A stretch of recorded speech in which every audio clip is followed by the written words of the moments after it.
طالبان کے جو علماء ہیں یا جو آپ کی قیادت ہے وہ کیا موسیقی اور میوزک کو مطلق حرام سمجھتی ہے؟ موږ په دې کې خو چوکاټ د علماو د نظر خبره نه ده، دا د اسلام د اصولو خبره ده او د امام ابو حنیفه رحمه الله علیه د مذهب خبره. څه مذهب کې فیصله شوی مجتهدین اوس موږ مجتهدین نه یو نوې اجتهاد وکړو په دې مورد. ایک قیامت تک تسی ویکھتے رہو کہ امام حنیفہ نے کیا فرمایا اس مسئلے چ. بھئی تمہارا کام تھا تم یہ کہو کہ میں دیکھوں گا قرآن اور سنت میں کیا ہے. آپ نے پہلی بات کر کے امت کو توڑ دیا. اور یہ امت تو حضرت ابوبکر کے اوپر بھی نہیں جوڑ سکتی. شیعہ کا ان سے اختلاف ہے. جب حضرت ابوبکر پہ امت نہیں جوڑ سکتی ہے تو آپ امام حنیفہ پہ کیسے امت کو جوڑیں گے؟ آپ کو رسول اللہ کی بات کرنی چاہیے صلی اللہ علیہ وآلہ وسلم. اور یہ یاد رکھیے گا، اگر کسی مسئلے کو نبی علیہ السلام نے ان اٹینڈڈ چھوڑا ہے اور بعد میں کسی امام نے اس معاملے میں رائے دی ہے تو وہ رائے سے زیادہ کچھ بھی نہیں ہے، وہ دین نہیں ہے. ہم اس کے مخالف بھی رائے آپ کو دکھا دیں گے. اور بخاری مسلم دونوں میں حدیث ہے سب سے بہتر زمانہ میرا، پھر صحابہ کا، پھر تابعین، پھر تبع تابعین. اس کے بعد جھوٹے لوگ پیدا ہوں گے، امانت میں خیانت کریں گے اور موٹاپے کو پسند کریں گے. تو پیٹ کا بڑا ہونا خلاف سنت ہے. کیڑا مولوی ہے جڑا چٹے کپڑے پاندا ہے اور دا ٹھڈ نہیں وڈیا ہویا؟ حضرت عیسیٰ ابن مریم انفی نہیں ہوں گے، یہ نبی اسلام نے بتایا. آپ کہیں گے حدیث میں تو لکھا ہی نہیں ہوا. جی لکھا ہوا ہے مسلم شریف میں کہ وہ تمہیں اللہ کی کتاب اور اس کے نبی کی سنت کے مطابق چلائیں گے. تو اس کے اندر لکھا ہوا ہے کہ وہ انفی نہیں ہوں گے. اور یہ شیخ احمد سرندی نے لکھا ہے کہ ہمارے بزرگوں نے کشف کے ذریعے دیکھا ہے کہ وہ جب اتریں گے فقہ حنفی کے مطابق عمل کریں گے، لیکن اصل میں نا وہ حنفی نہیں ہوں گے، ان کا اجتہاد امام حنیفہ سے مل جائے گا. اور آگے لکھا ہے کہ بالفرض اگر اس امت میں کوئی نبی ہوتا تو فقہ حنفی کے مطابق عمل کرتا. یہ بھی لکھا ہے نال، فقہ حنفی میں سے ہوتا. تبلیغی جماعت والے بڑے بڑے بزرگوں سے بڑے مجمع میں یہ بات سنی ہے. وہ کہتے ہیں جی عطا اللہ شاہ بخاری صاحب فرماتے تھے کہ اگر اس امت میں کوئی نبی ہوتا تو یوسف کاندلوی صاحب ہوتے. جی الیاس کاندلوی کا جو بیٹا تھا نا وہ تبلیغی جماعت کا دوسرا امیر. اگر شیخ احمد سرندی کو یہ حق حاصل ہے کہ وہ یہ کہیں کہ اگر کوئی پیغمبر ہوتا تو فقہ حنفی سے ہوتا، تو اس کے بعد والا ایک حنفی اپنے ایک حنفی عالم کے بارے میں کہہ دے کہ شیخ احمد سرندی نے تو نام نہیں بتایا تھا، میں ایک سٹیپ اور آپ کو طے کرواتا ہوں، وہ یوسف کاندلوی صاحب تھے. انہوں کوئی حق حاصل نہیں ہے. بالکل ٹھیک فرمایا. ہاں فقہ حنفی کی روح سے صحیح فرمایا، بزرگوں کے حساب سے نہیں، نہ امام حنیفہ کے حساب سے. اس پورے معاملے میں امام حنیفہ کا کوئی لینا دینا نہیں ہے، ان کی طرف جھوٹ منسوب کیے میں.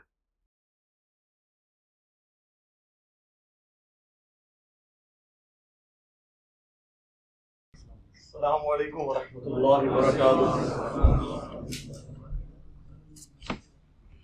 لا حول ولا قوة الا باللہ، حسبنا اللہ ونعم الوکیل. یا حی یا قیوم برحمتک استغیث، لا الہ الا انت سبحانک انی کنت من الظالمین. اللہم صلی علی محمد وعلی آل محمد. اسلام کہتا ہے امر بالمعروف و نہی عن المنکر دونوں چیزیں، اور نہی عن المنکر پہ قرآن میں زیادہ زور ہے، احادیث میں زیادہ زور ہے. صحیح مسلم میں حدیث ہے برائی دیکھو ہو سکے تو ہاتھ سے نہیں روک سکتے تو زبان سے نہیں تو کم از کم دل میں تو برا جانو. لیکن کہا ذالک اضعف الایمان، یہ ایمان کا سب سے کمزور ترین درجہ ہے. تو سورہ فاتحہ میں آپ دیکھ لیں غیر المغضوب علیہم ولا الضالین کہہ کے اللہ نے جو نیگیٹو ٹریک پہ چلنے والے لوگ تھے ان سے بچنے کی بھی ترغیب دلائی ہے. آپ پہ ہوتا نا تبلیغی جماعت پہ یا اس طرح کی تھاٹس، میں تبلیغی جماعت سے بہت محبت رکھتا ہوں، لیکن میں آپ کو بتا رہا ہوں یہ ایک کمزوری والا پہلو ہے. تو آپ کی سورہ فاتحہ صراط الذین انعمت علیہم پہ ختم ہو جاتی، کیونکہ نیگیٹو پہلو تو آپ لوگ اجاگر نہیں کر سکتے. غیر المغضوب علیہم ولا الضالین یہ تو نیگیٹو پہلو ہے نا، کہ یا اللہ ان لوگوں کے رستے سے بچانا جن پہ تیرا غضب ہوا، جو مردود بارگاہ ہیں. وہ کہنے کہ یار کیوں ان لوگوں نے تسی برا کہہ رہے ہو، لوگوں نے بزرگ نے ہو. ہاں بزرگ نہیں تھے، عیسائیوں کے بزرگ نہیں تھے، یہودیوں کے بزرگ نہیں تھے وہ جن کو اللہ تعالیٰ نے کہا کہ یہ مغضوب علیہم اور ضالین ہے. تو لیکن اسلام تو یہی ہے. پھر آپ کو جو یہ پڑھ کے آئے سنا رہے ہوتے ہیں اپنی جماعتوں کی بنیاد کے لیے، کنتم خیر امۃ اخرجت للناس، تم سب سے بہترین امت ہو جو لوگوں کے نفع کے لیے نکالے گئے. آگے بھی پڑھو نا، تأمرون بالمعروف وتنہون عن المنکر، نیکی کا حکم دیتے اور برائی سے روکتے ہو. صرف خلفائے راشدین کی شان نہیں بیان کرنی، بنو امیہ کو بھی کنڈیم کرنا ہے. ورنہ تو خلفائے راشدین کی شان بیان کرنے کا فائدہ کیا ہے؟ جب تک آپ یہ نہیں بتائیں گے کہ ان سے جب لوگ ہٹے تو انہوں نے کیا بیڑا غرق کیا دین کا. دونوں پہلو بیان کرنا ہے. توحید بیان کرنی ہے تو شیطان کے راستے کا بھی بتانا ہے کہ یہ برائی کا راستہ ہے. وَلَقَدْ بَعَثْنَا فِي كُلِّ أُمَّةٍ رَسُولًا أَنِ اعْبُدُوا اللَّهَ وَاجْتَنِبُوا الطَّاغُوتَ. ہم نے ہر رسول کو اس بنیادی دعوت کے ساتھ بھیجا, ہر امت میں ایک رسول کو, کہ تم نے عبادت کرنی ہے اللہ کی اور طاغوت کی نفی کرنی ہے. صرف عبادت اللہ کی کافی نہیں, طاغوت کی نفی جب تک نہ ہو. تو یہ سب کچھ ہے. دوسرا پہلو بیان کرنا ضروری ہے. تو سورہ فاتحہ میں اللہ تعالیٰ نے دوسرا پہلو بھی بیان کیا ہے. صرف میٹھی میٹھی باتیں کریں, ہر وقت مسائل, اختلافی مسائل پہ بات نہ کریں. اس لیے میرے بھائی سارے مسئلے اختلافی ہیں. آپ ایک مسئلہ بتائیں جس کے اوپر مسلمان متفق ہے. آپ کہیں گے نہیں بے شمار ہے. جی کیڑا ہے؟ قرآن پہ جی قرآن پہ متفق ہے صرف کتاب ہونے پہ. سورہ فاتحہ کو آدھے سے زیادہ مسلمان مانتے ہی نہیں ہیں. اس کے اندر جو عقیدہ ہے, تو قرآن کو ماننے کا کیا فائدہ اگر میں نے ایاک نعبد و ایاک نستعین کو ماننا ہی نہیں ہے؟ تو پھر کہاں سے مانا؟ قرآن بھی فارغ ہو گیا نا, ہو گیا. اللہ کو مانتے ہیں, جی اللہ کو تو مانتے ہیں, لیکن ساتھ کہتے ہیں بابوں کو بھی اللہ نے عطا کیا اللہ کے اذن سے, یہ بھی ہمارے مشکل کشا ہیں. تو اللہ کو کیا مانا؟ رسول کو مانتے ہیں, جی رسول کو مانتے ہیں اور کہتے ہیں رسول کا دین صرف 100 سال چلا ہے اور اماموں کا دین 1300 سال سے چل رہا ہے, وہ پرانا نہیں ہویا. تو جس کا دین پہلے 100 سال چلا ہے قیامت تک بھی اسی کا دین چلے گا. رہ گئے فقہی مسائل, تو میں نے کینگرو کا مسئلہ مجھے بتائیں کس امام نے بیان کیا ہے. تو پھر آپ سب لوگ میرے مقلد کیوں نہیں ہو جاتے؟ میں نے کینگرو کا مسئلہ حل کیا ہے, زرافے کا حل کیا ہے. زرافہ بھی بہیمت الانام میں آتا ہے, اس کا بھی کھر کٹا ہوا ہوتا ہے, وہ بھی مویشیوں میں آتا ہے. زرافہ حلال ہے. یہ میرے سے پہلے اگر امام حنیفہ, امام شافعی, امام بن حنبل, امام مالک نے کہیں بتایا تو بتائیں. یہ میں ساری باتیں کر رہا ہوں آپ کا دماغ کھولنے کے لیے, کو اپنی عزت کرانے کے لیے نہیں. نہ ہے کہ کلپ کٹ لے وچوں بڑا کے لینا دینا میرے بھائی. تسی لیندے ہو چندے اپنی ویڈیوز دے اگینسٹ, ننگی عورتاں دے ویڈیو اشتہار چلاندے ہو. میں تو کچھ بھی نہیں لے رہا. ہمارے تو آفیشیل چینل کی کمائی جو ہے 4 سے 5 ملین ہے مہینے کی, اگر ہم یہ حرام خوریاں شروع کرتے ہیں. آپ کی پوری زندگی کی کمائی ایک طرف ہے اور ہمارے ایک چینل کی کمائی ایک طرف ہے, 40-50 لاکھ روپے مہینے کا. تو ہمیں آپ کس چیز کی دھونس لگاتے ہیں؟ تو ہم تو بالکل ننگا کر کے آپ کی چیزیں بتائیں گے لوگوں کو کہ ہم اس کے بینیفیشری نہیں سسٹم کے. چونکہ اس سسٹم کے بینیفیشری نہیں ہے لہٰذا ہمیں کسی کی دھونس نہیں ہے. کہتے جی حضرت کے ٹخنوں کے برابر بھی نہیں ہے, اور حضرت کا نام کس طرح لے رہا ہے. اتنے بڑے عالم جن کی حرمین کے ائمہ ان کا احترام کرتے ہیں, ان کے استقبال میں کھڑے ہو جاتے ہیں, اس کا ایک انجینئر مذاق اڑا رہے ہو اتنے بڑے عالم کا. ہماری اوقات کیا تم ان کے ٹخنے کے برابر نہیں ہو. اور نیچے میں نے لوگوں کے کمنٹس دیکھے, سب اس کو اپریشیٹ کر رہے ہیں کہ لگے رہو ان مولویوں کو لگام دے کے رکھو. وہ صرف وہ ٹخنوں کے برابر آپ نہیں ہیں نا, آپ ان کے قدموں میں گرے ہوئے ہیں نا. ہم تو پاؤں کے ٹھڈے پہ رکھتے ہیں جو رسول اللہ کے مخالفین ہیں ان کو. ہمیں کے لیے کیا عزت ہے, چاہے وہ پرانا ہے چاہے آج کا ہے, ہمارے لیے تو برابر ہے. بخاری مسلم کی حدیث ہے کہ اس نے ایمان کی حلاوت چکھ لی جو اللہ اور اس کے رسول کو پوری کائنات میں سب سے بڑھ کر محبوب رکھے, اور اس کی دشمنی اور دوستی کا معیار اللہ کی ذات ہو, اور کفر کی طرف لوٹایا جانا اس کے لیے اتنا مشکل ہو جائے جتنا زندہ آگ میں جلنا. تو میرے بھائی ہمارے لیے تو یہ ہمارے ایمان کا مسئلہ ہے. تو آپ لوگوں نے اپنے بزرگوں کے بارے میں کلیم کیا, جی وہ جو حضور علیہ السلام بلکہ ایسے ایسے لطیفے بنائے ہوئے ہیں, بیٹھ کے سنا رہے ہوتے ہیں خود ساختہ. وہ جی ایک انگریز ملا, اس نے کہا شکر الحمدللہ آپ کے پاس امام حنیفہ تھے, ورنہ تو آپ کے نبی کا دین ضائع ہو جاتا. کاش عیسائیوں میں بھی کوئی امام حنیفہ پیدا ہوا ہوتا تو آج عیسائیت تو محفوظ ہوتی. یہ کفری عقیدہ ہے. اللہ تعالیٰ نے دین کو محفوظ کیا ہے, خود کسی کا محتاج نہیں ہے دین. اور تقلید تو آپ کرتے ہیں فقہی مسائل میں, وہ بھی چند ایک مسائل کے اندر.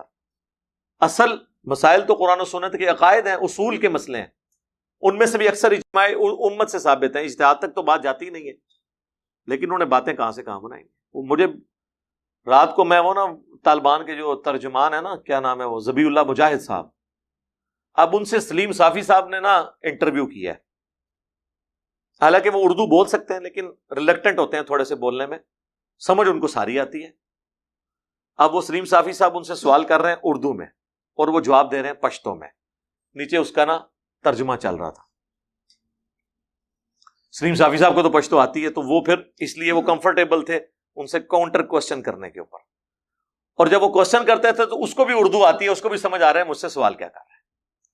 تو میوزک کے اوپر سوال ہوا نا, تو اب اس نے پورے اس یعنی اپنے پروگرام میں کوئی قرآن حدیث نہیں بیان کیا. وہ کہتا ہے جی آپ کو پتہ ہے ہم دیکھیں گے امام حنیفہ نے کیا فرمایا اس مسئلے میں.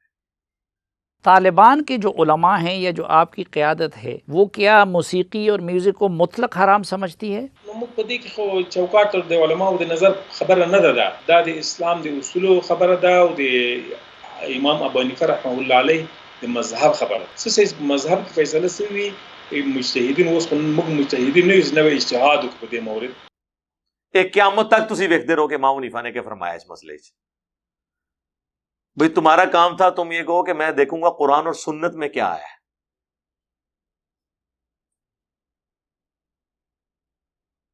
آپ نے پہلی بات کر کے امت کو توڑ دیا. اور یہ امت تو حضرت ابوبکر کے اوپر بھی نہیں جوڑ سکتی. شیعہ کا ان سے اختلاف ہے. جب حضرت ابوبکر پہ امت نہیں جوڑ سکتی ہے تو آپ امام حنیفہ پہ کیسے امت کو جوڑیں گے؟ آپ کو رسول اللہ کی بات کرنی چاہیے صلی اللہ علیہ وآلہ وسلم. اور نبی علیہ السلام کوئی ان اٹینڈڈ مسئلہ چھوڑ کے نہیں گئے. اور یہ یاد رکھیے گا اگر کسی مسئلے کو نبی علیہ السلام نے ان اٹینڈڈ چھوڑا ہے اور بعد میں کسی امام نے اس معاملے میں رائے دی ہے تو وہ رائے سے زیادہ کچھ بھی نہیں ہے, وہ دین نہیں ہے. ہم اس کے مخالف بھی رائے آپ کو دکھا دیں گے. دین وہ ہوگا جو کتاب و سنت سے اجماع امت سے ثابت ہوگا. اجتہادی اختلافی جو مسائل ہیں وہ ہر شخص کی اپنی رائے ہے, وہ کوئی رکھ سکتا ہے. وہ آپ امام حنیفہ کی رائے لے کے آئیں گے تو ہم آپ کو بتائیں گے پھر المصنف ابن ابی شیبہ جو حدیث کی کتاب ہے, امام بخاری اور امام مسلم کے استاد ہیں, اور امام مسلم نے 1500 حدیثیں صحیح مسلم میں امام ابن ابی شیبہ سے لی ہیں. 20% آف صحیح مسلم انہوں نے المصنف ابن ابی شیبہ کا آخری چیپٹر ہی باندھا ہے کتاب الرد علی ابی حنیفہ. یہ چیپٹر رد ہے امام حنیفہ کے ان مسائل پر جس میں انہوں نے رسول اللہ کی مخالفت کی ہے. کہ گاڑا قسم کا چیپٹر ہے اور چھاپیا دو بندی نے ہویا ہے پوری المصنف ابن ابی شیبہ. پھر آپ جب رائے پہ جائیں گے تو پھر تو میرے بھائی کوئی نہیں بچے گا. لیکن وہی بات ہے, تعلیمات ہیں, ایک بزرگوں نے پڑھا دیا, اس کے مطابق چلتے جا رہے ہیں, ہم لوگ بھی خوش ہو رہے ہیں, دین آ گیا. دین کوئی نہیں ہے. میری کل ویڈیو اپلوڈ ہوئی ہے نا, لوگ ہمیں کہہ رہے تھے جناب جی خلافت کے لیے کچھ کریں. جناب کیتا ہے, وہ کچھ کیتا ہے جو تواڈے پچھلے نے بھی نہیں کیتا نا تواڈے اگلے کرنگے. میں کھول دیتا ہے تواڈا خلافت دا کہ اینا ہوتے خلافت قائم کریے جو نماز نہیں پڑھتے, جو پاکستان کے شناختی کارڈ میں مسلمان ہیں اور قرآن کی روح سے وہ کافر ہیں. جی وَأَقِيمُوا الصَّلَاةَ وَلَا تَكُونُوا مِنَ الْمُشْرِكِينَ, نماز کو قائم رکھنا دیکھنا, مشرک نہ ہو جانا. سورہ روم آیت نمبر 31 اور صحیح مسلم 246 بندے کے کفر اور ایمان, شرک اور اسلام کے درمیان فرق نماز. لے آؤ ہاں کیڑا جے مسلمان. اور جامعہ ترمذی کی حدیث کہ ہم میں اور منافقین میں فرق نماز کا ہے, جس نے نماز کو ترک کیا نبی علیہ السلام نے فرمایا اس نے کفر کیا. اور جامعہ ترمذی میں عبداللہ بن شقیق تابعی کا قول کہ صحابہ اکرام تارک الصلاح کی تکفیر کرتے تھے. لے آؤ ہاں جی کیڑا مسلمان ہے, ان کی خلافت قائم کرنی ہے. ابھی یہ زبان کے چسکے اور یہ سارے معاملات چل رہے ہوتے ہیں. یہ ساری چیزیں اس وقت ہیں میرے بھائی جب ٹیٹم لیول کا دین. اب آپ دیکھ لیں ایسے لوگ جن کو خود دین کے معاملات کلیئر نہیں ہیں, انہوں نے کسی کے اوپر دین کیا امپلیمنٹ کرنا ہے. ہمارا دین امپلیمنٹ یہ ہوتا ہے کہ چٹے کپڑے پوا دو, سارے نو پگڑیاں پوا دو, ٹخنا دوتے شلوار کرا دو, عورتوں کو آپ برقع پہنا لیں, یہ دین ہو گیا. یہ دین کی ایک جز نہیں ہے, جز بھی نہیں ہے. لباس سنت کے مطابق, پیٹ منافقین والا. کتاب اللباس میں صرف آپ کے کپڑے نہیں آتے. نبی علیہ السلام نے کیا ہمیشہ سفید کپڑے پہنے ہیں؟ نہیں. صحیح مسلم میں آپ نے کالا جبہ پہنا ہے. آپ علیہ السلام سے ابو داؤد ترمذی میں آپ نے گرین کلر کے کپڑے پہنے ہیں. یہ مختلف کلرز کے کپڑے پہننا سنت ہے, اور ہمیشہ سفید کپڑے پہن کے رکھنا یہ سنت کوئی نہیں ہے. ورنہ تو حضور ہمیشہ سفید پہن کے رکھتے لاجیکلی. آپ سے تو سرخ کپڑے پہننا بھی ثابت ہے. اور کسی کو اگر سفید کپڑوں میں سب کچھ گھسا ہوا ہے تو ہم یہ پوچھتے ہیں کتاب اللباس میں صرف کپڑے تو نہیں آتے. بخاری مسلم میں کتاب اللباس جو چیپٹر ہے اس میں حضور کے گیٹ اپ پورا آتا ہے. شمائل ترمذی ایک پوری کتاب ہے جس میں حضور کے گیٹ اپ ہے, یعنی گیٹ اپ میں آپ کے بال کس طرح تھے, آپ کی داڑھی کس طرح تھی, یہ بھی کتاب اللباس ہے. داڑھی بھی کتاب اللباس ہے. پیٹ بھی کتاب اللباس میں آئے گا. اور بخاری مسلم دونوں میں حدیث ہے سب سے بہتر زمانہ میرا، پھر صحابہ کا، پھر تابعین، پھر تبع تابعین، اس کے بعد جھوٹے لوگ پیدا ہوں گے، امانت میں خیانت کریں گے اور موٹاپے کو پسند کریں گے. تو پیٹ کا بڑا ہونا خلاف سنت ہے. کیڑا مولوی ہے جڑا چٹے کپڑے پاندا ہے اور دا ٹھڈ نہیں وڈیا ہویا؟ تو چٹے کپڑے اپنا ٹھڈ چھپا کے کہہ رہا ہے میں سنت کے مطابق ہے. جدوں تک تیرا ٹھڈ نہیں سنت کے مطابق ہوتا، جب تک تیرا پیٹ ٹما سنت کے مطابق نہیں ہوتا تیرا، ادو تک تو سنت کے مطابق نہیں ہے. اتنے موٹے موٹے کرتے پہنے ہوتے ہیں، وہ جو بڑا سیٹر جو صوفہ ہے اس کے اندر بھی ایک طرف گوشت کا لوتھڑا ادھر لٹک رہا ہوتا ہے، ایک طرف ادھر لٹک رہا ہوتا ہے، اور سفید کپڑے کے اندر اور سنت میں سب کچھ چھپایا ہوا جی، اوپر پگڑی پہن کے جی واہ سنت پگڑی اور کپڑے اس وقت ہوں گے جب تیرا پیٹ بھی سنت کے مطابق ہوگا. ورنہ آپ کہیں کہ ہمارے علماء سنت کے مطابق لباس پہنتے ہیں سوائے پیٹ کے، پیٹ ان کا جو ہے نا وہ توندے ان کی جو ہوتے ہیں منافقین اور کافروں والی ہوتی ہیں جی. سورۃ المنافقون میں آپ دیکھ لیں، اللہ تعالیٰ نے کہا کہ آپ منافقین کے جسموں کو دیکھیں تو آپ کو تعجب میں ڈال دیں گے، موٹے موٹے تازے تازے. بنو امیہ والے پیٹ ہیں ان کے. ہاں جی، یہ دین نہیں ہے صرف میرے بھائی. سب سے پہلے آپ کا بیسک تطہیر ہو، آپ کو پتا ہو دین کس چیز کا نام ہے، کن عقائد و نظریات کا نام ہے، پھر آگے معاملات چلیں گے. چند ایک رسومات کا نام دین رکھ دینا، یہ دین اس طریقے سے نہیں ہوتا. بخاری مسلم دونوں میں حدیث ہے، اللہ کی قسم عیسیٰ ابن مریم تم میں ضرور اتریں گے ایک عادل حکمران کی حیثیت سے، صلیب کو توڑ دیں گے، خنزیر کو قتل کر دیں گے، جزیہ موقوف کر دیں گے، ہر طرف امن ہوگا. اور صحیح مسلم میں الفاظ ہیں تمہاری اس وقت کیا شان ہوگی کہ جب امام تم میں سے ہوگا. اور وہ راوی حدیث کہتے ہیں کہ وہ تمہیں اللہ کی کتاب اور تمہارے نبی کی سنت کے مطابق چلائیں گے. حضرت عیسیٰ ابن مریم انفی نہیں ہوں گے، یہ نبی اسلام نے بتایا. آپ کہیں گے حدیث میں تو لکھا ہی نہیں ہوا. جی لکھا ہوا ہے مسلم شریف میں کہ وہ تمہیں اللہ کی کتاب اور اس کے نبی کی سنت کے مطابق چلائیں گے. تو اس کے اندر لکھا ہوا ہے کہ وہ انفی نہیں ہوں گے، کیونکہ آپ کہتے ہیں تقلید واجب ہے تو امام ابو حنیفہ کا یا کسی اور امام کو انہیں مقلد ہونا چاہیے. وہ کہتے ہیں نہیں، وہ مقلد نہیں ہوں گے، اصل میں وہ خود مجتہد ہوں گے. پھر اس سے مسئلہ نہیں حل ہوتا. وہ پھر کون سے مجتہد ہوں گے، رفع الاجتہاد کرنے والے یا بغیر رفع الاجتہاد؟ نہیں کہتے ہیں وہ نہیں ہوگا. یہ کہ ان کا اجتہاد بھی امام حنیفہ سے مل جائے گا، وہ دین کو ویسے ہی سمجھیں گے جس طرح امام حنیفہ نے سمجھا.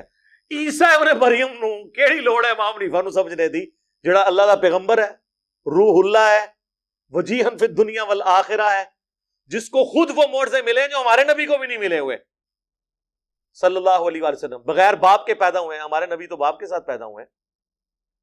باقی آپ کوئی معجزہ بھی کھینچ تان کے ثابت کر دیں، یہ کیسے ثابت کریں گے؟ ہمارے نبی کو موت آ چکی، عیسیٰ ابن مریم ابھی تک زندہ ہے. اتنا بڑا معجزہ ہے، مردوں کو زندہ کیا. یہ حضرت عیسیٰ علیہ السلام کی خصوصیت ہے.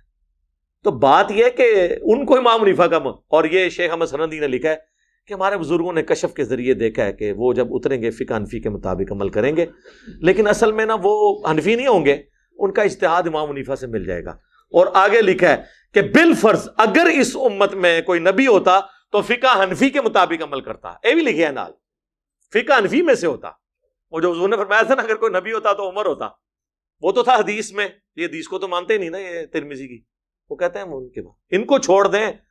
تبلیغی جماعت والے بڑے بڑے بزرگوں سے بڑے مجموع میں یہ بات سنی ہے. وہ کہتے ہیں جی بزرگ عطا اللہ شاہ بخاری صاحب فرماتے تھے کہ اگر اس امت میں کوئی نبی ہوتا تو یوسف کاندلوی صاحب ہوتے. جی الیاس کاندلوی کا جو بیٹا تھا نا وہ تبلیغی جماعت کا دوسرا امیر. اگلے دن ایک کرنل صاحب آئے، وہ رائے ونڈ کے ساتھ بھی اٹیچ ہیں، کئی سالوں سے تبلیغی جماعت. کہتے ہیں میں کانپ اٹھا، میں جماعت میں نکلا ہوا تھا، میں باہر نکل کے پھر میں نے کمرے میں آ کے میں نے کہا باہر تو نکلنے سی اتنی کھلونا چاہیے تھا سی.